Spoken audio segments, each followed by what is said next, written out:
Jadi yang di bawah ini dari MRI ya, Magnetic Resonance Imaging.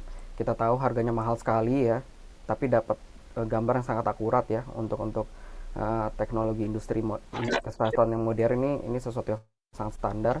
Nah ini yang tengah ini hasil simulasi. Kalau misalkan kita pakai sesuatu teknik rekonstruksi yang sangat robust, ini kita dapetin image-nya mirip-mirip banget, hampir mirip dengan kondisi aslinya. Nah ini yang kanannya alat yang citra yang kita rekonstruksi ya dari alat yang kita kembangkan. Nah ini untuk Society 50 ini udah sangat powerful sekali ya, karena harganya sangat-sangat murah. Nah itu kurang lebih ya introduction sedikit. Yang di Nah kemudian share outline. di anu apa itu?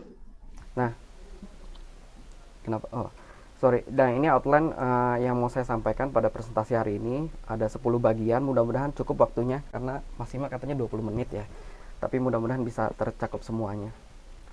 Jadi yang pertama mungkin karena ini pesertanya agak umum ya, ada mahasiswa juga. Saya coba mereview keadaan saya waktu ketika masih mahasiswa tentang para senior atau dosen ketika melakukan penulisan karya ilmiah gitu. Di zaman itu saya masih bingung walaupun di UI ya waktu itu tentang gimana sih caranya nulis paper buat conference gitu, gimana caranya buat nulis paper tentang jurnal, bahkan membedakannya aja masih bingung gitu ya. Jadi ini sekedar gambaran umum, tapi saya rasa teman-teman juga udah paham ya tentang perbedaan kalau misalkan kita nemu keyword terminologi tentang paper, jurnal, conference, proceeding itu sudah bisa membedakan lah ya. Jadi kalau misalkan ada bilang paper conference ya berarti untuk conference ya atau simposium gitu. Nah ini biasanya jumlah halamannya sedikit ya, 2 halaman atau 4 halaman begitu kan. Atau kalau yang IEEE biasanya mereka mintanya 6.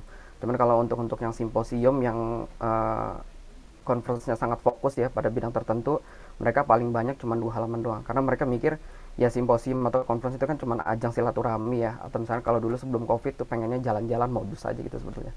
Tapi kebanyakan sih sebagian besar mereka saling silaturahmi, saling berbagi info untuk dapetin riset project baru gitu.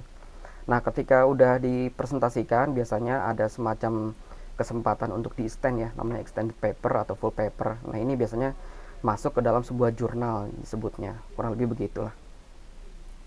Nah, ini contoh misalkan ada satu semacam gambaran umum ya, kalau misalkan teman-teman ngelihat ada informasi poster entah itu di WA group atau Telegram atau Twitter gitu kan.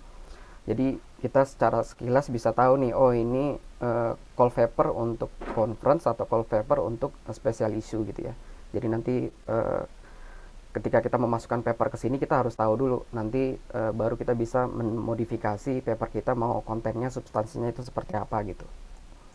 Baik, nah sekarang saya masuk tentang scaffolding. Mungkin ini satu terminologi yang eh, mungkin hampir nggak pernah atau jarang ya, mungkin jarang lah ya terdengar oleh masyarakat ilmiah secara umum, karena penggunaan kata scaffolding itu biasanya untuk orang-orang kuli bangunan ya, orang arsitektur gitu kan.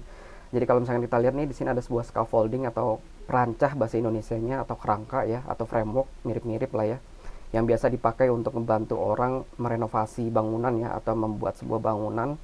Nah, secara umum bagian kiri ini ya, ini kan udah struktur paper ini hampir dari dulu sampai sekarang setiap kali ada webinar atau baca buku atau baca artikel-artikel itu selalu Oh yang ditunjukkan ini ya? strukturnya kayak gini nih. Ini umum sekali nih ya.